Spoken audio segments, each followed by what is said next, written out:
যে ঘটনাটা এনসিপির নেতা সার্জিস আলম ঘটিয়েছেন, মানে সেদিন উনি নিজ জেলা পঞ্চগড়ে গিয়েছিলেন এবং সেখানে পঞ্চগড়ে যাওয়ার পর ওখানে ওনাকে সৈয়দপুর বিমানবন্দর থেকে ওনাকে নিয়ে যাওয়ার জন্য প্রায় শতাধিক গাড়ির যে বহর এসেছিল, সেই বহর নিয়ে বেশ কথা হয়েছে। আমি নিজেও একটা কন্টেন্ট সেদিনই করেছিলাম এবং সেখানে আমিও কিছু প্রশ্ন করেছিলাম এবং পঞ্চগড়ে পৌঁছার পর সার্জিস আলম বলেছিলেন যে আমার যদি কোনো ভুল হয় আপনারা শুধরে দেবেন। তো আমিও সেরকম ভুলগুলি আমার মতো করে দেখিয়ে দেওয়ার চেষ্টা করেছিলাম। ভেবেছিলাম উনি শুধরে যাবেন কি যাবেন না আমি জানি না, বাট আমি আমার মতো আমার দায়িত্বটা পালন করেছিলাম। এরপরে আমরা দেখলাম যে এটা নিয়ে নানা ধরনের প্রতিক্রিয়া। সব প্রতিক্রিয়া দিকে আমি তাকাতে চাইও না। যে প্রতিক্রিয়াটা আমার জন্য মোটামুটি একটু গুরুত্বপূর্ণ মনে হয়েছে সেটা হলো তারই দলের আরেকজন নেতা ডাক্তার তাসনিম জারা, তিনি পেশায় চিকিৎসক, একজন বিদেশে অনেকদিন ছিলেন, তিনি জ্যেষ্ঠ যুগ্ম সদস্য সচিব এই এনসিপি। আমাদের সার্জিস আলম হলেন উত্তরাঞ্চলের সংগঠক। তো এই তাসনিম জারা ফেসবুকে, ওনার ভেরিফাইড ফেসবুকে পরের দিন মানে মঙ্গলবার দিন সন্ধ্যায় একটা স্ট্যাটাস দিয়েছেন এবং সেই স্ট্যাটাসটা আসলে সার্জিস আলমকে উদ্দেশ্য করে উনি একটা চিঠি লিখেছেন। সেই চিঠি থেকে আমি আপনাকে কিছু অংশ পড়ে শোনাই, আমি আলোচনাটা পরে করছি। এই চিঠিতে উনি লিখেছেন, আমি হুবহু পড়ছি। আমি এই চিঠিটি লিখছি আমাদের দলের একজন রাজনৈতিক কর্মী হিসাবে, দলের নীতিগত অবস্থান ও স্বচ্ছতার প্রশ্ন থেকে। সম্প্রতি তোমার নিজ জেলায় শতাধিক গাড়ির একটি বড় বহর নিয়ে প্রবেশ করায় জনগণের মনে যৌক্তিকভাবে কিছু প্রশ্ন তৈরি হয়েছে। তারপরে লিখেছেন যে তুমি কিছুদিন আগেই প্রকাশ্যে বলেছিলে কোট আনকোট যে আমার আসলে এই মুহূর্তে কোনো টাকা নাই, ধার করে চলতেছি, এটাই হচ্ছে রিয়েলিটি, আমার পকেটে মানি ব্যাগও নাই আনকোট। এই চিঠিটা কিন্তু এই কথাটা কিন্তু আসলেই সার্জিস বলেছিলেন। আপনাদের বিশ্বাস না হয় আমার কাছে এর মধ্যে কিছু ভিডিও চলে এসেছে, আমি ভিডিও থেকে আপনাদের বরং সেটা একটু দেখাচ্ছি। আপনারা এই ছোট্ট একটা ভিডিও আপনারা একটু দেখুন।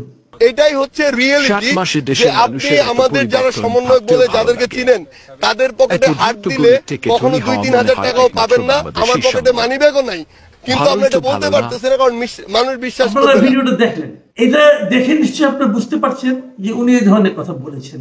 তো তারপর এই তাসনিম যারা আরো লিখেছেন যে তোমার এই সাদাসিধে জীবনযাত্রার কথা আমাদেরকে অভিভূত করেছিল এবং জনগণের কাছে আমাদের সংগ্রামকে আরো গ্রহণযোগ্য করেছে।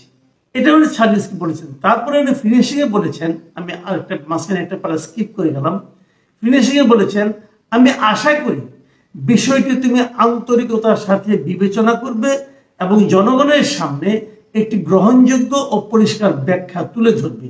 এতে জনগণের কাছে দলের ভাবমূর্তি আরো শক্তিশালী হবে বলেই আমার বিশ্বাস। তাসনিম জারার এই চিঠিটা পড়ে আমার যেটা মনে হয়েছিল যে উনি কিন্তু একটা খুব গুরুত্বপূর্ণ দায়িত্ব পালন করেছেন, যে উনি ওনার দলের একজন, ওনার জুনিয়র একজন ব্যক্তিকে, দলের ছোট ভাইয়ের মতো মনে হলো যেটা, ওনার কথা শুনে তাকে উনি জিনিসটা ক্লিয়ার করতে বলেছেন। খুব ভালো কথা। আমি এই সঙ্গে তাসনিম জারার একটু প্রশংসাও করছি, আবার তাসনিম জারাকে আমি এই প্রশ্নটাও করতে চাই, আপনি যে কথাটা সার্জিসকে বলেছেন সেই কথাটাকে আপনি আপনার দলের শীর্ষ নেতৃবৃন্দকে বলেছেন? তাদেরও তো এরকম 2-3টা কাজ আমাদের কাছে সন্দেহের উদ্রেক করেছে, আমাদের মনে প্রশ্ন জাগিয়েছে। যেমন ওনারা যখন সেখানে আপনিও ছিলেন, প্রথম যে সমাবেশটা ওনারা করেছেন যে আপনার এই সংসদ ভবনের সামনে বিশাল একটা জাঁকজমকপূর্ণ সমাবেশ, সেই সমাবেশের খরচটা কত হয়েছিল ভাই? এবং সেই খরচের টাকাটা কে দিয়েছিল আপনাদেরকে? তার কোনো হিসাব কি আপনি জনগণকে দিয়েছেন? আমরা তো দেখিনি। তো তখন কি আপনার নেতৃবৃন্দকে আপনি প্রশ্নটা করেছেন যে জনগণের মনে এই ধরনের একটা প্রশ্ন আসতে পারে, জনগণের কাছে দলের ভাবমূর্তিকে আরো শক্তিশালী করার জন্য আমাদের এই হিসেবের ব্যাপারটা পরিষ্কার করা দরকার। কত টাকা তুলেছেন, কত টাকা পেয়েছেন, কত টাকা খরচ করেছেন, কত টাকা আরো আছে, নাকি অপচয় করেছেন, নাকি চুরি করেছেন, এই হিসাবগুলিকে আপনি চেয়েছিলেন? একই রকম প্রশ্ন আমি আবারও করতে চাই যে আপনারা যে ইফতার পার্টিটা করলেন হোটেল ইন্টারকন্টিনেন্টালে, প্রায় ১,৫০০ লোকের ইফতার পার্টি, সেখানেও তো প্রচুর খরচ হয়েছিল, সেই টাকাটাও বা কোত্থেকে এসেছিল?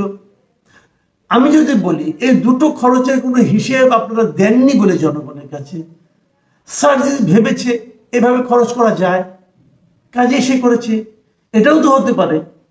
কাজেই আপনি কারো কাছে প্রশ্ন করবেন, কারো কাছে প্রশ্ন করবেন না।